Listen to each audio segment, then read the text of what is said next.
Welcome to the DJ Insider Podcast, sponsored by Amplified Events. It's the only podcast where we break down insider information from our weddings, experience, and advice from over 15 years in the wedding industry. We're your hosts. I'm Mike Kane, owner of Amplified Events. And I'm Joe Albomonte, the general manager of Amplified Events. Let's get into it.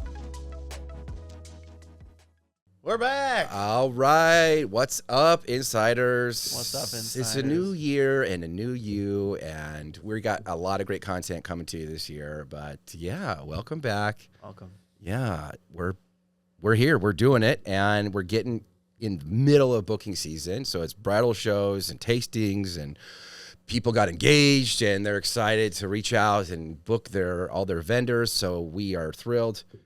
Things are clicking and moving. We've got this weekend, we're doing a bridal show out in South Bend. Yep. And then we did a tasting last night. And then we got a tasting next week. I mean, it's just like totally booked calendar. Tasting, bridal show, and then homecoming. Yeah, wedding. I've got a wedding. You've got two weddings, I think. Yeah, and then a homecoming dance, and then we're doing a corporate party. So it's going to be crazy January. It is. But before we get crazy into the season, I thought it'd be fun. And I was thinking on the drive over here is as a DJ, we talk a lot about like the job and how the skills we've learned from it and like how we get better at it. But I thought it'd be interesting to kind of analyze it from a personal perspective, that like in what ways has becoming and being a DJ, how has it helped you in your personal life? And then the opposite of that too, how has it hindered you? How has it hurt you being a DJ? I think it's a great question. I mean, there's so many. Oh man. So let's start with the positives, sure. Right? Like, of course, like it's helped with communication. Like first and foremost, I can explain what we do like in under 15 minutes and like make it very clear and like talk about all your song selections and make you feel very comfortable about the music. So I think that has excelled to other parts of my life as well. So I don't know, I could talk a lot better over the phone now, just like when I call anybody or call like an insurance company and need to get my point across. Like I think it's definitely helped when it comes to stuff like that. Playing music with friends. Like I know when I'm with my parents, they want to hear this. When I'm with my friends, certain friends, like they like this type of music. But when I'm with you, like I know we're playing yacht rock. Yeah. So it's so funny that now, like I'm thinking of that all the time. What song? And I'm anxious. Like, what song do I play next? Like, it needs to hit, and like they're gonna be upset. I'm gonna be upset if it doesn't hit, and I get the reaction that I'm looking for. So maybe that's a hindrance too, because it's the same thing. Like when I became an actor, I'm so bad at watching movies now. I'm so hard at listening to music and going out and listening to other DJs without. Of course, like we're not the best, but I love my job. And sometimes when I'm out, I'm like, oh, this DJ, or like, oh, that DJ's so good. But also like, who am I? Right. I'm just another wedding DJ. Right. But I can't not judge the music. I can't just like go out and just let it be. I always have to, this touch tunes, I got to take this over. This isn't the vibe. I got this. Yeah. So I don't know. I think that's a fun one where it kind of plays both ways. Right. Yeah. How about you? Yeah. What's a positive for you? It definitely has. I would echo what you're saying. It's made me much more confident. Like, first of all, being like meeting new people and starting a conversation, but also in front of crowds. Yes. I'm not afraid of performing. I'll sing a karaoke. I'll give a speech. I'll get on the mic. I have no problem being in front of a group and not as worried or in my head about making a fool of myself. No, I still make a fool of myself, but I'm not as worried about it. No, and I'm happy to go on a mic. Like I that doesn't stress me out at all. To talk in front of 300 people, I excel in that. Whenever a coordinator's like, "Oh, I don't want to like say this," like they're at the tasting, like, "Can you say this announcement?" Yes, I haven't got to say anything. Please let me like do something. So. Yeah, it also has made me better at, similar to what you were saying of like when you're trying to anticipate what they'll like. It's in a similar way. I try to anticipate what people, they'll probably like this music, or they'll probably like this kind of thing. If they like this, they'll probably like this. Mm-hmm. And I try to find, especially when I'm meeting new people, what's something that will get them talking, something they like, and something adjacent to, well, if they like Stranger Things, do they like movies from the 80s? Do Right. they like, Yeah. You try to find that through line, or what's the next song, what's the next conversational topic that will keep the conversation flowing. It's definitely, and I didn't know getting into this, that this would happen, but it's made me care less in a good way about what other people think. Other people, we get lots of feedback when we're DJing about, well, this song's terrible, or how could you play this, or play something good, or you guys suck, or you're ruining the wedding, or those kind of things. Yeah. Everyone's got an opinion, sure. and it's made me turn down the volume on a lot of the critics and naysayers, especially because, I always flip it back on them. What would you like? Right. You clearly are better at this job than me. Tell me. You've got notes for me. Oh, I don't have a song. Yeah. Just not this. Don't Just play not this. This what you're isn't doing it. is bad. I have no way to help you or steer you in a better way. And that's another thing that it's made me much better at is like telling people in a kind way, like, hey, that's not gonna work. Not gonna happen. Sorry. That's really just rejecting being able to do that and not be like, well, maybe we can get to it later. Like, if it's just a crazy ass, no, we're not doing that. Like, and I don't know, like that definitely translates to other aspects of life too. And I don't know, like, what are some of the negative ones? Like, what's your biggest negative one? I mean, obviously, it messes with my sleep schedule. Dude, up late. Dude, I've been up to like that has 2 health a.m. consequences every night for the past 10 years, for 2 years. Yeah. I'm a night owl. I'm a night owl. I'm a and bat. then I wake up early and I'm like, oh, why do I feel so tired? Yeah. And then I do it again every single day. I was actually proud. Jeff FaceTimed me to just like chat last night at like 1:30 in the morning. I was asleep. Yeah. For the first time in a very long time, because that's usually when we just like chat, hang out, whatever. You have like a standing appointment to FaceTime. Yeah, we drink a beer on FaceTime and just like chat. But yeah, dude, I was asleep, and that definitely messes with it. And just like more social things too. Like, do you want to go out on a Friday, Saturday? It's probably not gonna happen. Or like, am I gonna stay out late on a Friday, even if I'm not working a wedding because I work Saturday? Yeah, probably not.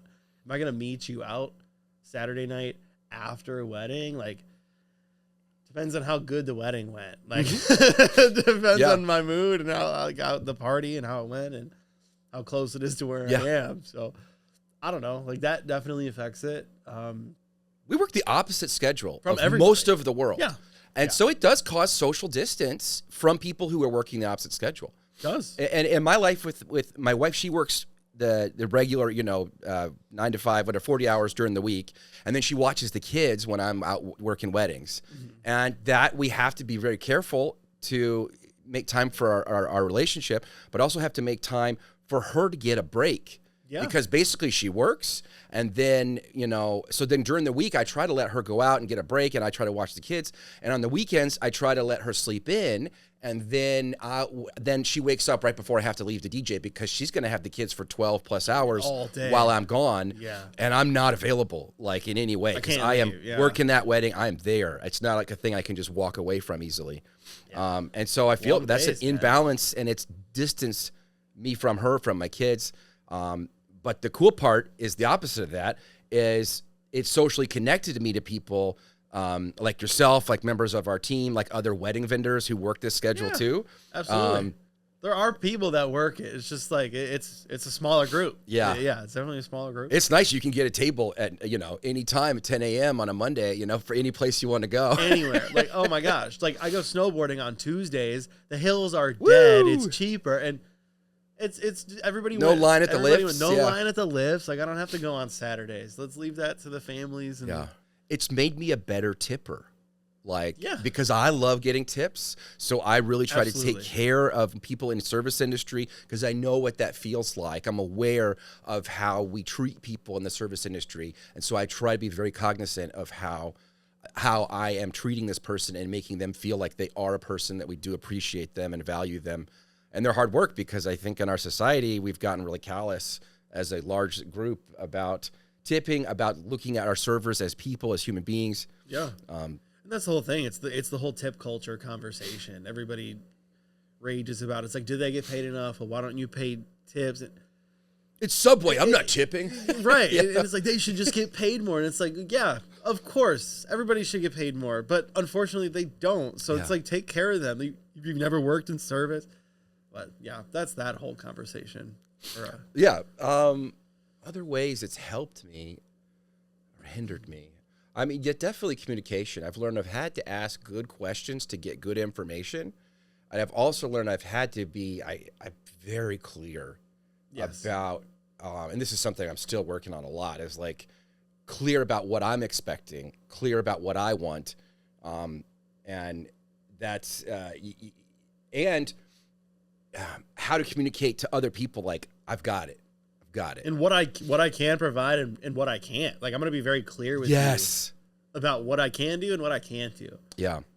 That's what I want to do and what I don't want to do. Like, Sure. Both. It's both of those. In my personal life, more the latter, of course. Yeah, communicating limitations is difficult too, and especially in a personal way, that like I'm limited with my time, my energy, my resources, and I can't do that. That's not a fun thing to say to people you care about. And that kind of comes off the being able to say no and the rejection thing earlier. I mean, it all works together. I'm trying to think, just owning a business and similar to owning a BJ has taught me that every person has a different thing that's important to them, that matters to them, that motivates them, that energizes them, and that's not always the same for every person. We have a very diverse team of people that I know that this person really likes this. I know this other person really doesn't like that.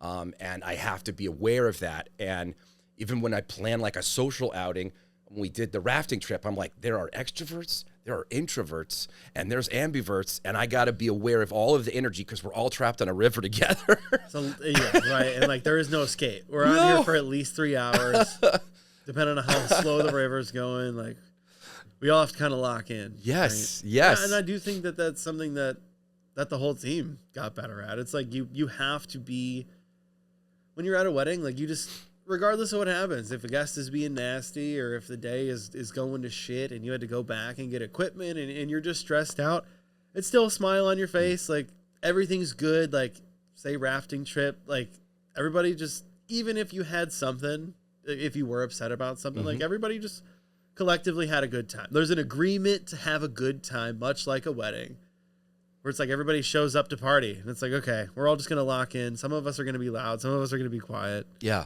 But let's all just have a good time together. And I think that our team is really good at that.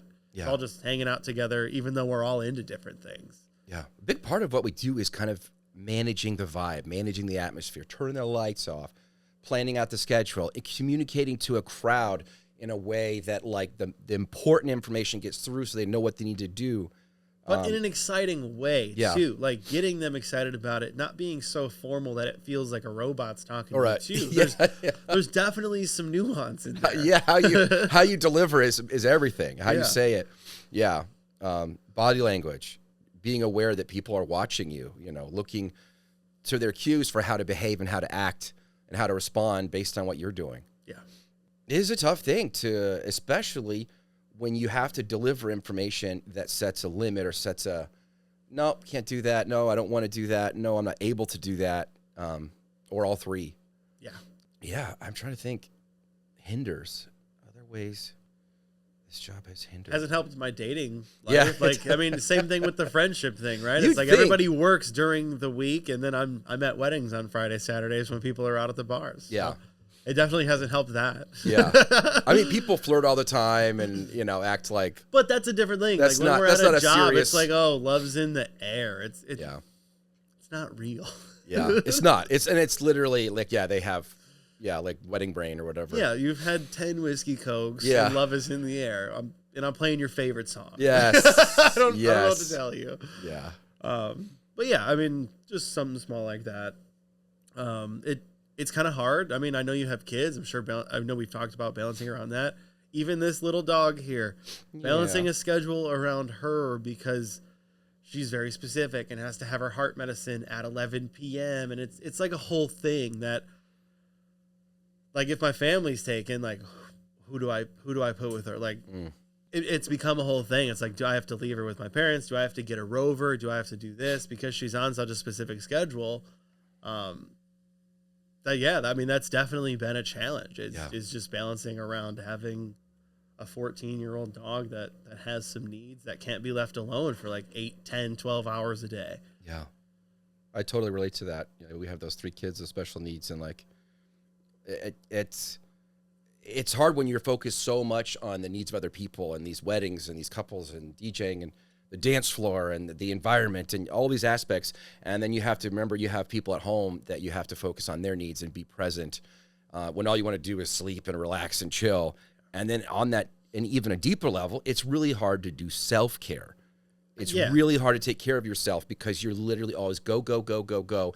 And you're always thinking, okay, well, what equipment do I need? I have to load up, then I have to set up. And then like, this isn't kind of an awkward thing. So I have to run sound over here and then move. You're always thinking about the logistics of, and okay, if I do this song, if I have a big pop response, then I'm going to go into this next one. But if I don't, you're just observing and analyzing it has made me more observant, I guess. Yeah. And something I've definitely noticed is I have to add so much into a calendar now. I have to be. I will forget details. Yeah. There's so many things that I have to do now. It's like I have to go back to the agenda. I need a calendar. I need an agenda for the week. I need to put reminders in my phone, like of all the important things. Like right when we talk about these things, I need to put a reminder in, and I'll absolutely do that thing the second it pops up. Yes. But there's so many things now that. And that's personal and work, right? Yeah. It's like get home, do this, take care of this, buy a gift for this person, go out and look for something for this person. And of course, it all adds up. And wow, I couldn't even imagine adding 3 children on top of that. Yeah, it's wild. It is wild, but it definitely it has forced me into a routine, into some structure, just to keep the sanity. And then you can anticipate breaks. It may be going to bed at 2 a.m. and waking up at 9, but it is a structure. And like at night, when everyone else is asleep, I get my quiet alone time that I need. Like from 12 p.m. to 2 a.m., the house is silent, and I'm up. I'm the only one awake. I like that. And I get my time, and that's really nice. Well, she's awake. Yeah, there's always someone. But yeah, definitely puts me on a routine. Like that's. And it's so weird being in the off season now because generally, I mean, I feel good now, but man, for basically most of November and December, I was burned out. I was just fried, like just exhausted from all of the care and energy and work of the year. And man, I let her rip. I was hitting the casino like all the time. Dude, I know. I was with you many of the times. I love it. It was good. It was fun. It was good. I'm glad to be back into like the kids are back in school. Yeah. Like I'm back in a routine. Like I'm feeling a lot more positive and energetic about this year and trying to get stuff in place to just crush it, you know? Me too. That tasting last night was really nice. It was good to just talk to people excited about their upcoming weddings for 26, even if they're 9 months out, 6 months out.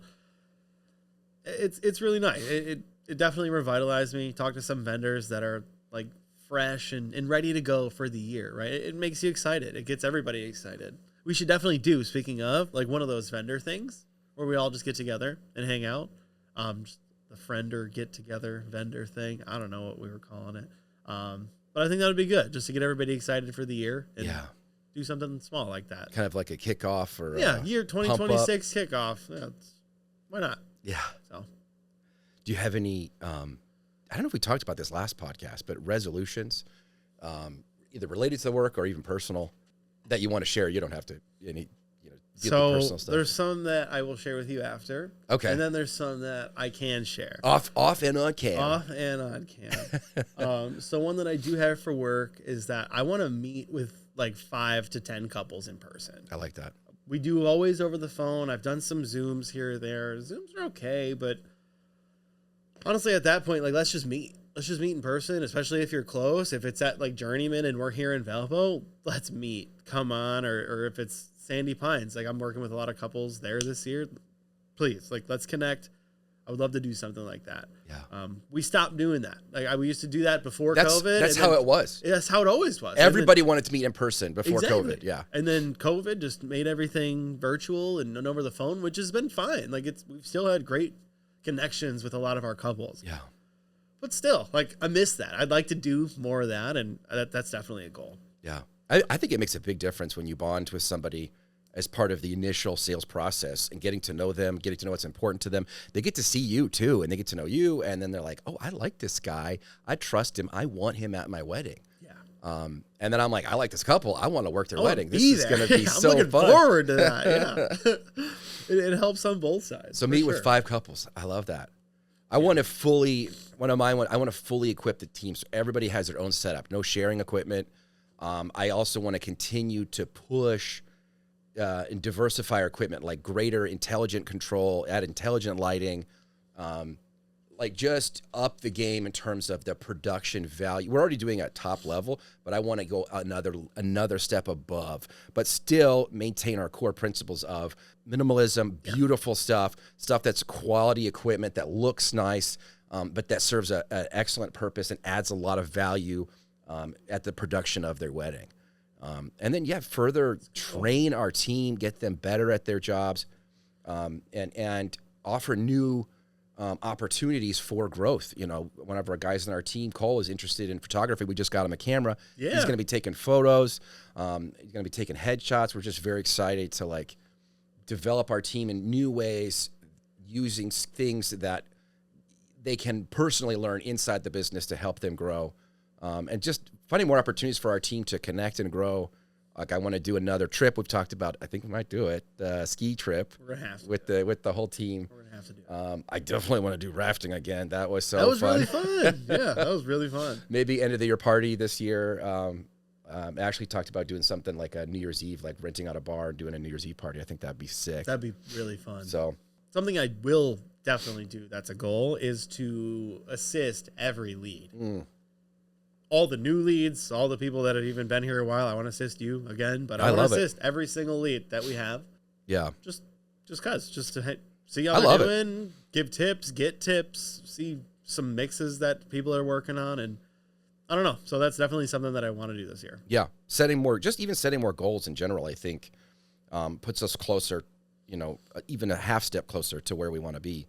But yeah, setting more goals would be It's a good goal. Yeah. Set more goals. Set more goals. Yeah. Set more just goals. And then there's things to celebrate. Like we do that every year. We set the reviews goal and it just feels so good. We're closer. We did it.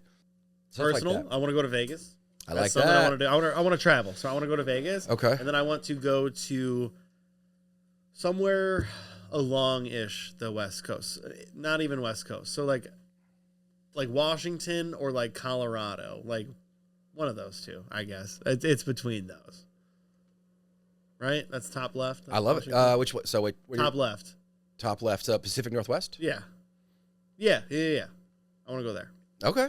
Yeah, P&W, see the great redwoods. We one time we drove along the PNW when I was in LA when we went to, what beach was it? It's another famous beach out there. Venice Beach? No, that one's close. That's like right along the shore. But like you have to take the PNW to get The Pacific Coast Highway with the PCH. Yeah, dude. That was so beautiful. Just that drive, like you're in the mountains up really high. But I want to do more of that. I want to do more nature stuff. I want to hike more. I like it. I want to do more of that. Yeah. I definitely love, being in nature. I want to go whitewater rafting. Yes. That's like a crazy one, but if I get to do that this year, that would be sick. Yeah. I really want to take better care of my health, but I think I want to cook more. I've been watching a lot of cooking videos. Nice. Just start to prepare more food for myself, for my family. I actually like it a lot. I've been getting crazy with the mac and cheese at home. Yeah? Yeah, getting it all fancy. Let's go. So I don't know. I just more and more I want to, Cooking's fun. It's like, especially once you get, I'm not great at cooking, but when I did cook a lot back when I lived on my own, like once I got really good at like the chopping and like all the pre-cook stuff, prep, yeah. It made cooking so much more fun because it's like, oh, I can envision this and I can actually have this done in less than an hour instead of like it's a 3-hour thing where I'm like, I don't know how to do this and I don't even know how to cut this or like cook this properly or like what this means. Like, I don't know. Like, there's definitely a big learning curve, but cooking's fun. It's an art. It's a skill that you definitely just have to keep working on, and I like that. Those are fun things to do. Yeah, I really enjoyed the mise en place too, getting all the stuff ordered and set how you want. I think of it similar to a wedding where I'm loading up my vehicle with all my equipment, and then we get everything set up exactly what I want. We strike all the bags and put them away in a specific way. I really enjoyed that part of it, just the order of it. Yeah. We got this bridal show coming up. We got several coming up we're doing. And I'm trying to think the last one I did. It would have been last year. It might have been, I think it was maybe Sandy Pines in the spring was the last one I did. Yeah. The West Bridal Show. So I'm a little rusty. I'm excited to meet a lot of couples, meet a lot of people. I think we have a pretty good setup, but I was talking to Jeff yesterday, he's like, I want to zhuzh it up a little bit. I think that's what he was calling me. He sent me pictures of that, and I didn't. Isn't that sick? Dude, yes. So it's like an 8-foot by 8-foot rectangular backdrop. It's really nice, but you get a print of our logo and our name just put on it, and it would go behind us. And wow, that was a great idea. It's a real eye catcher, real clean look. I think he's going to do with the outline of the state of Michigan. Yeah, which I think would look real really sick. Nice. That would look really cool. I don't know. I'd love to do something similar.